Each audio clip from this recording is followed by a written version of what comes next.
Good morning students. Defence services academy के online education platform पर मैं गणेश खड़ से आप सभी का हार्दिक स्वागत करता हूं। दोस्तों, 90 डेज क्रैश कोर्स में हम आज पढ़ने वाले हैं सोशियो रिलीजियस रिफॉर्म, मतलब बुद्धिज्म और जैनिज्म। दोस्तों, क्या है इसके पीछे का बैकग्राउंड? क्यों जैनिज्म, बुद्धिज्म, चारवाकिज्म, लोकायत जैसी फिलॉसफीज इमर्ज हुई? इसके पीछे के रीजंस क्या थे वो अभी हमें समझने हैं। दोस्तों, लास्ट लेक्चर में हमने अर्ली वैदिक पीरियड और लेटर वैदिक पीरियड समझा था। मैंने उसमें भी आपको क्लियर कर दिया था कि जितना अर्ली वैदिक पीरियड अच्छा था उतना ही ज्यादा लेटर वैदिक पीरियड बुरा था। ये बुराइयां कौन सी थी? तो यज्ञों में सैक्रिफाइसेस, बहुत सारी संपत्ति का विनाश और तरह तरह की प्रैक्टिसेस होती थी जिससे लोग परेशान थे। लोगों को मोक्ष का मार्ग दिखाने के लिए अपर क्लास यज्ञ करवाती थी और हर एक सामान्य नागरिक के बस में यज्ञ करना उनके बस में नहीं था, क्योंकि पैसा उस समय बहुत ही इंपॉर्टेंट रखता था यज्ञ करने के लिए। बट लोग मोक्ष की प्राप्ति चाहते थे। और दूसरी एक चीज, यज्ञों में बोलने जाने वाले जो मंत्र थे या फिर बड़े बड़े वेदों के जैसे बड़े ग्रंथ जो थे, उसका जो मतलब था वो सामान्य लोगों को मालूम नहीं था। लोग सिर्फ मोक्ष की प्राप्ति करना चाहते थे और मोक्ष की प्राप्ति के लिए एक ही मार्ग उस समय दिया गया था, वो था यज्ञ करना, सैक्रिफाइसेस देना। क्या मोक्ष के लिए दूसरा कोई मार्ग था क्या? तो नहीं था। बट इसमें मोक्ष के लिए एक सिंपल वे ढूंढ के निकाला जो था बुद्धिज्म और जैनिज्म। चारवाकिज्म और लोकायत ने भी यज्ञ या क्रिया, कर्मकांड और वेदों का प्रामाण्य ठुकरा दिया और एक नया जीने का तरीका सिखाया। नई फिलॉसफी को उन्होंने इमर्ज किया, नई फिलॉसफी को जन्म दिया और वो फिलॉसफीज ही आज हमें समझनी है। तो इसके पीछे का बैकग्राउंड अभी समझ लिया, क्योंकि समाज में बुराइयां शुरू हो गई थी। लेटर वैदिक पीरियड में वर्ण सिस्टम, अनटचेबल्स जैसे वर्ग निर्माण हुए थे जिससे समाज डिस्टर्ब हो चुका था। वुमेन्स का जो स्टेटस था, सोशल स्टेटस, वो भी डिक्रीज हो गया था। अछूत समाज को, अस्पृश्य वर्ग को साथ में बैठने की, साथ में चलने की अनुमति नहीं दी जाती थी। तो ये सारी जो है, ये विकृतियां सारी की सारी समाज में फैल चुकी थी और इससे बचने के लिए एक नया कोई तो भी मार्ग ढूंढना उस समय की जरूरत बन गया था। तो इसीलिए इमर्ज हुआ जैनिज्म और बुद्धिज्म फिलॉसफीज का। बुद्धिज्म ये फिलॉसफी दी तथागत गौतम बुद्ध ने। गौतम बुद्ध का जन्म नेपाल में हुआ, लुम्बिनी के जंगल में नेपाल में उनका जन्म हुआ। वो बाय बर्थ एक राजपुत्र थे। उनके पिताजी का नाम शुद्धोधन और माता का नाम मायावती था। बट माता का जल्द ही, जन्म के कुछ दिनों बाद ही देहांत हो गया। उसके लिए उनका जो पालन पोषण है उनकी मासी, ठीक है, उनकी मौसी ने किया, जिनका नाम था गौतमी महाप्रजापति। तो ये गौतमी महाप्रजापति के नाम से उनको गौतम ये नाम मिला। हालांकि उनका बाय बर्थ जो नाम था वो था सिद्धार्थ। क्या था? सिद्धार्थ। बट पालन पोषण गौतमी महाप्रजापति ने किया, इसीलिए गौतम इस नाम से उनको जाना जाता है। दोस्तों, कुछ दिनों बाद बालक गौतम के बारे में एक साधु ने भविष्यवाणी कर दी थी कि ये बालक या तो फिर साधु बनेगा या तो फिर एक चक्रवर्ती महान सम्राट बनेगा। बट कौन राजा चाहेगा कि अपना बेटा साधु बने? इसीलिए शुद्धोधन राजा ने सारी की सारी भौतिक सुख अपने बेटे के चरणों में रख दिए और जल्द ही उनकी शादी करवा दी, ताकि वो साधु जैसे या फिर सन्यासी जैसे जीवन की तरफ वो आकर्षित न हो। इसीलिए उनको भौतिक सारे सुख देने की कोशिश उनके पिताजी ने की। बट जो नियति को मंजूर था वही हो गया। शादी हो गई उनकी, यशोधरा नाम की एक राजकन्या के साथ उनकी शादी हुई। राहुल नाम का उनको बेटा भी हुआ। लेकिन संसार में उस गौतम का मन न रमा। आखिर में 29 एज में उन्होंने घर का त्याग कर दिया। किस चीज के लिए? सत्य की खोज के लिए। क्योंकि उनको मालूम था जन्म होगा तो मृत्यु ही अटल है और जन्म और मृत्यु के बीच में व्यक्ति को बहुत सारे दुखों का सामना करना पड़ता है। अभी इस दुख का निरोध करना है, दुख को अगर अपने जीवन से हटा देना है तो क्या करना पड़ेगा? तो इस सत्य की खोज के लिए उन्होंने घर से बाहर जाना समझा, घर का उन्होंने त्याग कर दिया और वैवाहिक जीवन का सारे सुखों का उन्होंने त्याग कर दिया। इस घटना को, घर की त्याग करने इस घटना को महाभिनिष्क्रमण कहा गया है। 12-13 साल उन्होंने कड़ी तपश्चर्या की, बहुत सारी यूनिवर्सिटीज में किताबें पढ़ी और बहुत सारी नॉलेज एकत्रित करने के बाद निरंजना नदी के तट पर बोध गया नामक गांव है, उसको अभी बोध गया कहा जाता है। वहां पर पीपल वृक्ष के नीचे बैठ के उन्होंने अंतिम तपश्चर्या की और ऐसी तपश्चर्या, कठोर तपश्चर्या करने के बाद पूर्णिमा की रात को उनको एनलाइटनमेंट मिली, बोधिसत्व प्राप्त हुआ, बुद्धत्व प्राप्त हुआ। ठीक है, और बुद्धत्व प्राप्त होने के बाद उन्होंने पहला जो उपदेश दिया वो कहां पर दिया, तो सारनाथ में दिया। इसी को धम्म चक्र परिवर्तन कहा जाता है। वहां पर 5 शिष्य थे जिनको उन्होंने अपना पहला उपदेश सुनाया और आखिर में उन्होंने कुछ टीचिंग भी बताई, आर्य सत्य भी बताए। तो वो सारी चीजें अभी हमें समझनी है। शॉर्ट में तो मैंने सारी चीजें आपको समझा दी, अब इस स्लाइड के जरिए और डिटेल में जानकारी लेते हैं।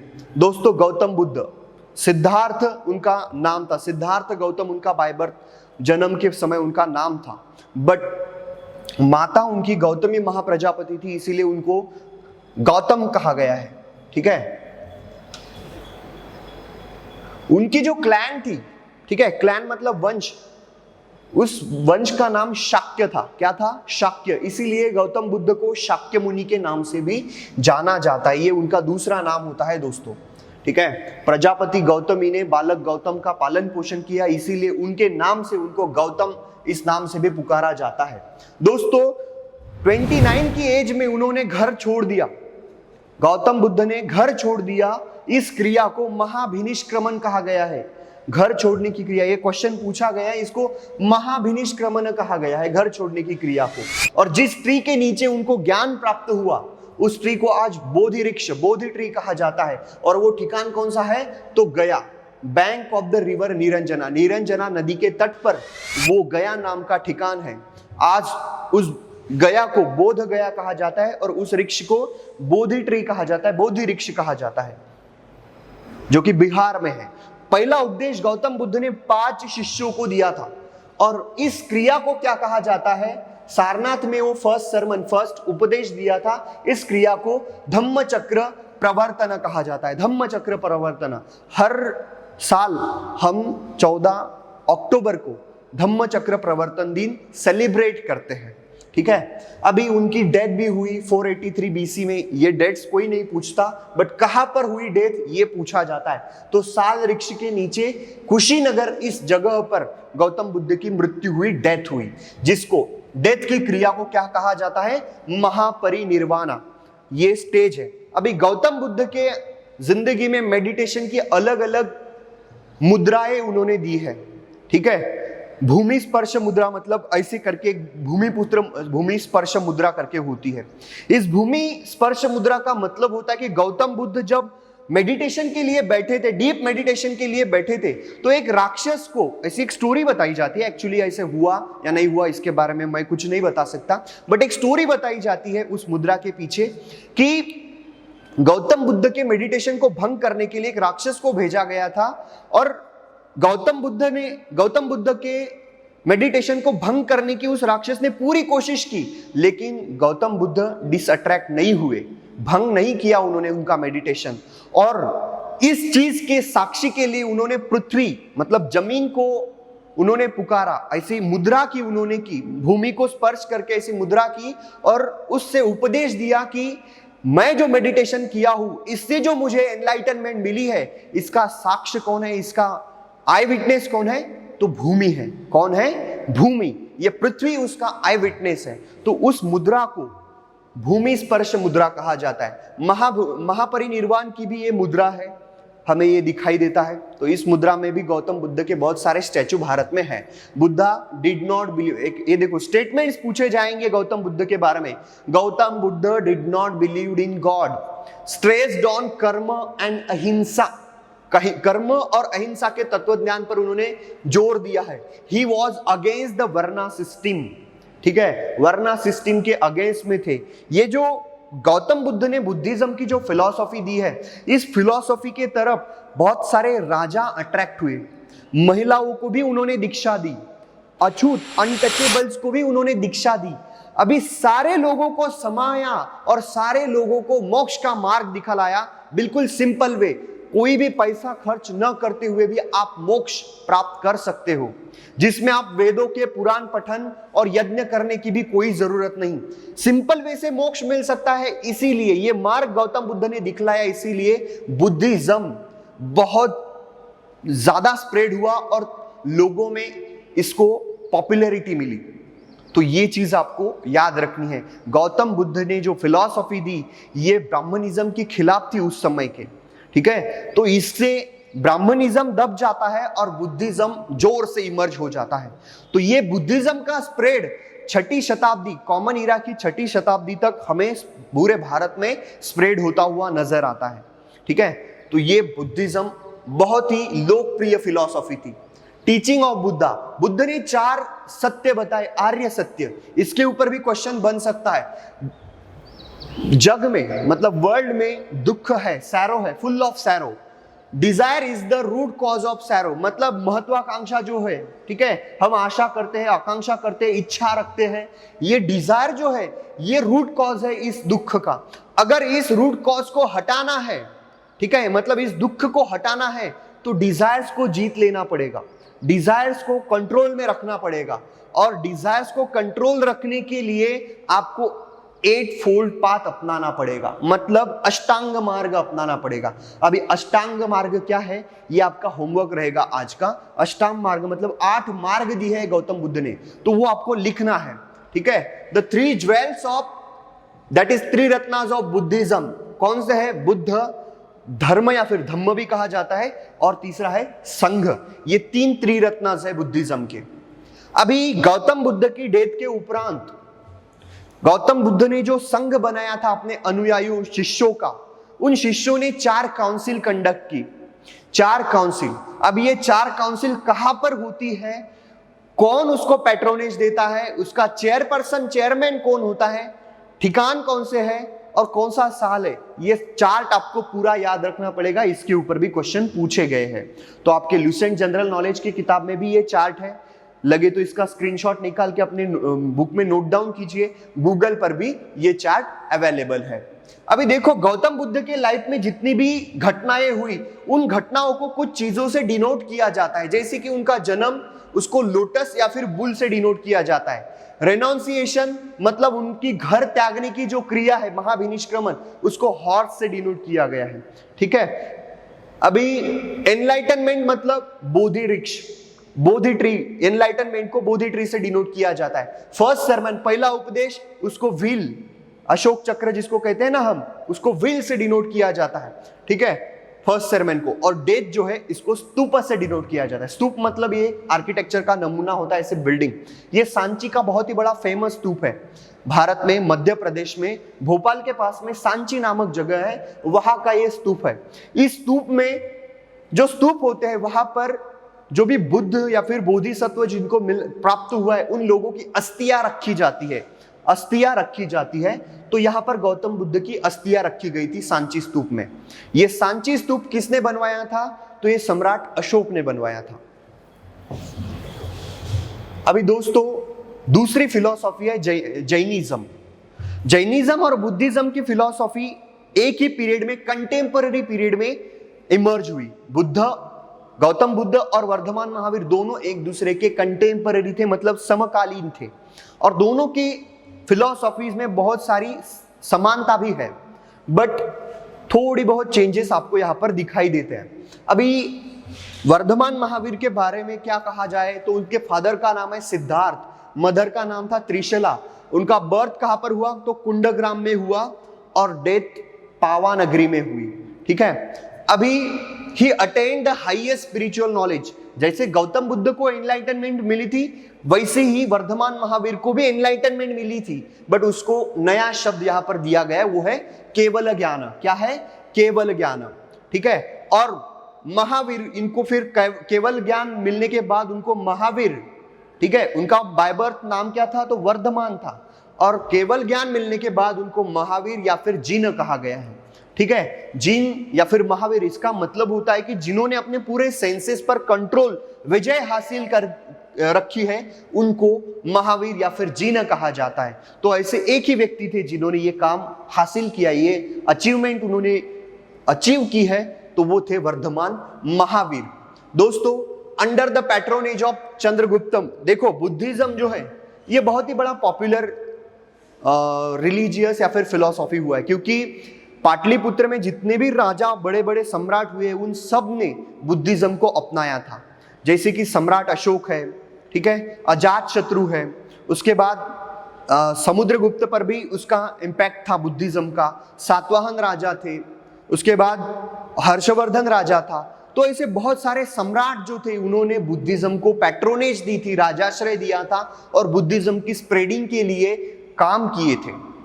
कंपैरेटिवली अगर देखा जाए तो जैनिज्म को उतना ज्यादा पैट्रोनेज नहीं मिला, ठीक है, बट मिला है तो वो राजा कौन थे, तो चंद्रगुप्त मौर्य, मौर्यन साम्राज्य के पहले सम्राट, खारवेली, कलिंग, ये कलिंग उड़ीसा में एक राज्य था, वहां का खारवेली बहुत ही बड़े फेमस राजा थे, ठीक है। उसके बाद साउथ इंडिया में गंगा, कदम्बाज, चालुक्य और राष्ट्रकूट, ठीक है, ये जो राजा थे इन सब ने जैनिज्म को पैट्रोनेज दिया।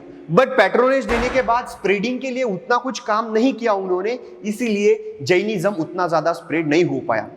एक्चुअली और एक रीजन बताया जाता है कंपैरेटिवली, अगर पॉपुलैरिटी के बारे में बात की जाए तो जैनिज्म उतना स्प्रेड, उतना पॉपुलर नहीं हो पाया जितना कि बुद्धिज्म हो पाया है। इसके पीछे का रीजन ये था कि मोक्ष प्राप्ति के लिए लोग मार्ग ढूंढ रहे थे, और मोक्ष प्राप्ति के लिए जो सिंपल वे था, सबसे सिंपल वे था, वो था बुद्धिज्म। जैनिज्म भी था, बट जैनिज्म में सैक्रिफाइसेस बहुत करने पड़ते थे, छोटी छोटी चीजों को ध्यान में रखना पड़ता था। तो ये जो सैक्रिफाइसेस की फिलॉसॉफी थी, ये फिलॉसॉफी जैनिज्म में बड़ी ही कठोर थी, इसीलिए जैनिज्म उतना ज्यादा स्प्रेड नहीं हो पाया। तो दोस्तों, जैसे बुद्धिज्म की 4 काउंसिल हुई थी, वैसी जैनिज्म की 2 काउंसिल होती है। पहली council was conveyed at Pataliputra, कहां पर होती है, पाटलिपुत्र, और उसके प्रेसिडेंट कौन थे, तो स्थूलबाहु, who was the leader of Digambara during 3rd century BC।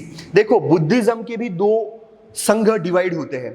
जैसे गौतम बुद्ध ने एक ही संघ बनाया था, बट बाद में उसके 2 में उसका डिवीजन होता है, एक था महायान और दूसरा था हीनयान। अभी जैनिज्म में भी 2 संघ होते हैं, वो था एक श्वेतंबर और दूसरा था दिगंबर। श्वेतंबर मतलब जो श्वेत वस्त्र परिधान करते हैं, और दिगंबर मतलब जो वस्त्र ही परिधान नहीं करते, ठीक है। तो ये जो थे वो दिगंबर, स्थूलबाहु जो थे वो दिगंबर पंथ से रिलेट करते थे। सेकंड जैन काउंसिल वो 5th सेंचुरी, कॉमन इरा की 5th सेंचुरी में हुई थी, और इसमें 12 अंगास बताए गए। जो जैनिज्म की जो रिचुअल्स थे या फिर रिलीजियस टेक्स्ट थे, उनको अंगास कहा गया है। क्या कहा गया दोस्तों, अंगास कहा गया या फिर अगमा कहा गया है, ठीक है। अभी टीचिंग्स ऑफ महावीरा, महावीरा की टीचिंग क्या थी, तो उन्होंने 5 प्रिंसिपल्स दिए, non violence, truthfulness, non stealing, chastity मतलब ब्रह्मचर्य, और नॉन अटैचमेंट। जैनिज्म में कुल मिला के 24 तीर्थंकर हुए हैं। कितने, 24। अभी उसमें से लास्ट तीर्थंकर थे वर्धमान महावीर। और ये जो 5 पिलर है जैनिज्म के, इन 5 पिलर्स में से लास्ट वाला जो पिलर है, मतलब नॉन अटैचमेंट, ये जो है ये वर्धमान महावीर ने दिया है। बाकी के 4, बाकी रिमेनिंग 23 तीर्थंकर ने दिए, बट आखिरी 5वां वाला जो पिलर है वो लास्ट तीर्थंकर वर्धमान महावीर इन्होंने दिया है। अभी दोस्तों, त्रिरत्ना यहां पर भी है, तो राइट फेथ, राइट नॉलेज और राइट कंडक्ट, ये 3 जैनिज्म के त्रिरत्नास हैं। Sacred books of Jainism are known as Siddhanta और अगमा, ठीक है। इनको क्या कहा गया है, सिद्धांत और अगमा। ये क्वेश्चन इंडिया एग्जामिनेशन में पूछा गया है। अभी जैनिज्म के 24 में से पहले तीर्थंकर कौन थे, तो वो थे ऋषभदेव। 23rd कौन से थे, तो पार्श्वनाथ, और 24th अपने वर्धमान महावीर। ये 3 ही पूछे जाते हैं, बाकी कोई ध्यान रखने की कोई जरूरत नहीं है। अभी इसके बारे में कुछ क्वेश्चंस हम डिस्कस करेंगे दोस्तों। Where did Gautama did his first sermon, Gautam Buddha ने पहला उपदेश कहां पर दिया है, तो सारनाथ में, मतलब सी हमारा ऑप्शन बनेगा। Who was the following was the contemporary of Gautam Buddha, Gautam Buddha के कंटेम्पररी कौन था नीचे ऑप्शन में से, तो वो थे महावीरा। जैसे मैंने बताया, गौतम बुद्ध और महावीर दोनों की फिलॉसफी 6th सेंचुरी में इमर्ज होती है, दोनों एक दूसरे के समकालीन थे। 2 बार क्वेश्चन पूछा गया है, ऑप्शन बन जाएगा हमारा D. Question 3, where did Buddha attain Mahaparinirvana? महापरिनिर्वाण उनकी मृत्यु कहां पर होती है? तो वो जगह थी कुशीनारा। ऑप्शन हमारा बन जाएगा B. Question number 5, consider the following statement regarding Jainas literature. 2012 इंडी एग्जामिनेशन में पूछा गया है। The sacred books of Jainism known as Siddhanta और अगमा, बिल्कुल सही है। The language of the earliest Jain text is Pali. जी नहीं, ये जो है ये सेंटेंस गलत है। जैनिज्म के सैक्रेड बुक्स की लैंग्वेज प्राकृत थी। क्या थी? प्राकृत थी, इसीलिए ये हमारा ऑप्शन गलत बन जाएगा। तो only first statement is correct, तो ऑप्शन बन जाएगा ए। नेक्स्ट क्वेश्चन देखते हैं, which among the following sect was associated with Maskali Goshala? Buddhism और जैनिज्म के साथ नियर अबाउट 62 टाइप की फिलोसॉफीज इमर्ज हुई थी उस समय में। ब्राह्मणिज्म का इंपैक्ट लोगों पर बहुत ही गहरा पड़ गया था। लोग कुछ नया रास्ता ढूंढ रहे थे, तो उस समय में 6th सेंचुरी में 62 टाइप्स की फिलोसॉफीज इमर्ज हुई थी, जिसमें से 4 बहुत ही फेमस है। वो कौन सी थी? बुद्धिज्म, जैनिज्म, लोकायता और चार्वाकिज्म। ठीक है, तो ये मस्कली पुत्र गोशाला ने आजीविका नाम की फिलॉसफी दी है। कौन सी फिलॉसफी? आजीविका नाम की फिलॉसफी दी है। हमारा ऑप्शन बन जाएगा बी। अभी question number 7, the biggest Buddhist temple in the world is located in, कहां पर है? तो इंडोनेशिया में है दोस्तों। कहां पे है? इंडोनेशिया में। हमारा ऑप्शन बन जाएगा B. The earliest Buddhist literature which deals with the stories of various birth of Buddhas. अभी बुद्ध के बारे में ऐसा कहा जाता है, बुद्ध का जन्म एक बार नहीं हुआ है। बुद्ध का जन्म एक बार ही नहीं हुआ है, बुद्ध का जन्म बहुत बार हुआ है, ऐसे कहा जाता है। और उनके जन्म की, पिछले जन्म की स्टोरियां बताई जाती है। ये स्टोरियां एक किताब में दी गई है। नियर अबाउट 550 से ज्यादा, 5050 से भी ज्यादा स्टोरियाज एक किताब में दी गई है, और वो किताब का नाम है जातक कथा। क्या है? जातकाज नाम है, और उन कथाओं को जातक कथा कहा गया है। तो इसीलिए हमारा ऑप्शन बन जाएगा D. Question number 9, among the following who was the personal physician of Gautam Buddha? तो गौतम बुद्ध के जो पर्सनल फिजिशियन, मतलब हेल्थ केयर लेने वाले जो डॉक्टर थे, उनका नाम था जीवका। ऑप्शन बन जाएगा C. Question number 10, where is Lumbini the birth place of Gautam Buddha is located? कहां पर है? तो आज के नेपाल में है दोस्तों लुम्बिनी। ठीक है, in which of the following countries were Buddha's idols disfigured and removed a few years back? Gautam Buddha की देखो, इंडोनेशिया, अफगानिस्तान, पाकिस्तान, भारत, श्रीलंका, जापान, तो ये सारे देशों में, म्यांमार में, तो इन सारे देशों में गौतम बुद्ध की बुद्धिज्म फिलॉसफी का स्प्रेड हुआ था, और जगह जगह पर गौतम बुद्ध की मूर्तियां और विहार बनाए गए हैं।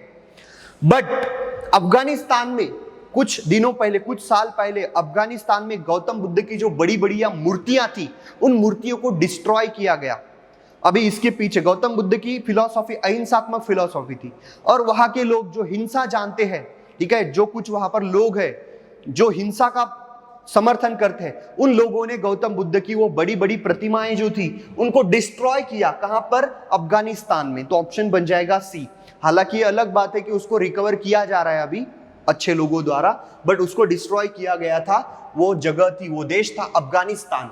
ठीक है, अभी नेक्स्ट क्वेश्चन देखते हैं। What was the कुतुगरशाला?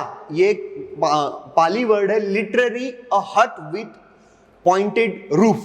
मतलब ये कुटगरशाला में क्या किया जाता था, किस वजह से कुटगरशाला बनाई गई थी, क्या होता था वहां पर?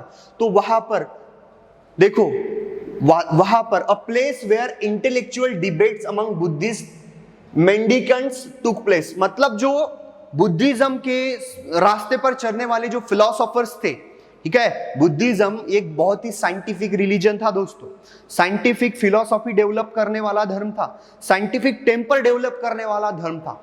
इसीलिए डॉक्टर बाबा साहब अंबेडकर ने बुद्धिज्म को अपनाया है। तो ये बुद्धिज्म में बहुत अच्छी अच्छी चीजें थी, बहुत अच्छे अच्छे स्कॉलर बुद्धिज्म ने इस भारत देश को दिए हैं। तो यहां पर इंटेलेक्चुअल डिबेट्स भी बुद्धिज्म के जो फिलोसोफर्स थे उनमें होती थी। वो इंटेलेक्चुअल डिबेट्स एक जगह पर होती थी जिस नाम को कुटुगरशाला कहा गया है। तो इसलिए हमारा ऑप्शन बन जाएगा ए हमारा ऑप्शन बन जाएगा क्वेश्चन नंबर 12 का। अभी 13 नंबर का क्वेश्चन क्या कहता है, lord Buddha's image is sometimes shown with the hand gesture called bhumi sparsha mudra. It symbolize, मतलब जैसे मैंने बताया कि भूमि स्पर्श मुद्रा जो होती है उससे मीनिंग क्या बताया गौतम बुद्ध ने। गौतम बुद्ध की अलग अलग मुद्राएं हैं, गूगल पर सर्च करके देखना, तो उसमें बड़ी फेमस है भूमि स्पर्श मुद्रा। इसका मीनिंग क्या होता है, तो इसके पीछे की स्टोरी बताई गई है दोस्तों। ऑप्शन ए स्टेटमेंट क्या है, Buddha's calling off the earth to watch over Mara, ये राक्षस है मारा नाम का, and to prevent Mara from disturbing his meditation. ठीक है, मारा नाम का राक्षस जो गौतम बुद्ध के मेडिटेशन को डिस्टर्ब करने के लिए आया था, उससे बचने के लिए गौतम बुद्ध ने भूमि को आह्वान किया है, और मैं अभी तक डिस्टर्ब नहीं हुआ हूं और मैंने एनलाइटनमेंट को हासिल किया है। इसकी साक्षी, इसकी आई विटनेस भी भूमि ही रही है। ये मतलब होता है भूमि स्पर्श मुद्रा का। तो स्टेटमेंट बी भी देखते हैं, Buddha's calling to the earth to witness his purity and chastity despite the temptation of मारा।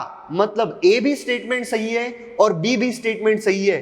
सी स्टेटमेंट देखते हैं, Buddha's reminder to his followers that they all arise from the earth and finally dissolve into the earth and thus this life is transitory। ये नहीं है, सी हमारा statement नहीं है, ए और बी हमारा स्टेटमेंट है दोस्तों। तो डी हमारा ऑप्शन करेक्ट बन जाएगा। Both the statement A and B are correct in this context, तो डी हमारा ऑप्शन बन जाएगा। Question number 14, who was the teacher of Gautam Buddha.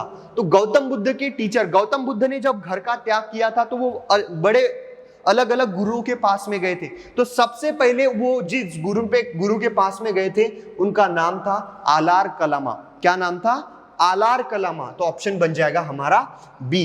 What was the place which contains the relics of Buddha known as. Relics मतलब अस्थियां जहां पर रखी जाती है उस जगह को क्या कहा जाता है, तो स्तूप। मैंने स्तूप का चित्र भी आपको दिखाया था, तो सी हमारा ऑप्शन बन जाएगा दोस्तों। In which language were Buddhist literature written. किस भाषा में लिखा है, तो वो लिखा है पाली भाषा में। ठीक है, प्राकृत में भी लिखा है बट ज्यादातर लिटरेचर जो है वो पाली भाषा में लिखा है दोस्तों। ऑप्शन बन जाएगा डी। ठीक है, which country has the highest number of Buddhist in the world. Buddhism के जो फिलोसोफर है, अनुयायी है, वो सबसे ज्यादा किस देश में है, तो वो देश का नाम है चाइना। ऑप्शन बन जाएगा सी। वैशाख पूर्णिमा और Buddha Purnima is celebrated every year in the mark which of the following events of Buddha's life. अभी हाल ही में वो बुद्ध पूर्णिमा हो गई है। ठीक है, अभी ये बुद्ध पूर्णिमा जो है, इस बुद्ध पूर्णिमा को क्या हुआ था, तो गौतम बुद्ध का जन्म भी बुद्ध पूर्णिमा को हुआ था, एनलाइटनमेंट भी बुद्ध पूर्णिमा को ही उनको मिला था, और महापरिनिर्वाण भी, डेथ भी उनकी बुद्ध पूर्णिमा को ही हुई थी। मतलब ऑल ऑफ द अबव हमारा ऑप्शन बन जाएगा। अभी दोस्तों एक क्वेश्चन देखते हैं फिर, बुद्ध विहारास वेयर यूज्ड फॉर। ठीक है, तो बुद्ध विहारास में क्या होता था, तो residence of the Buddhas bhikshus, वहां पर बुद्ध भिक्षु रहते थे। तो हमारा ऑप्शन जो है ए जो है वो correct, 2 is correct, second statement is correct, इसीलिए ऑप्शन ए बनेगा हमारा। अभी ये फेमस चित्र है दोस्तों, क्या कहता है question, in which countries the statue of Leshan Giant Buddha located. Leshan Giant Buddha, ये स्टैच्यू को लेशनजियन बुद्धा कहा गया है, और ये कहां पर सिचुएटेड है, तो ये सिचुएटेड है चाइना में। कहां पे है दोस्तों, चाइना में है। तो ये आपको याद रखना है। इस तरीके से बहुत सारे क्वेश्चंस हमने डिस्कस कर लिए, कुछ क्वेश्चंस मैं आपको होमवर्क के लिए भी घर पे दूंगा। Thank you.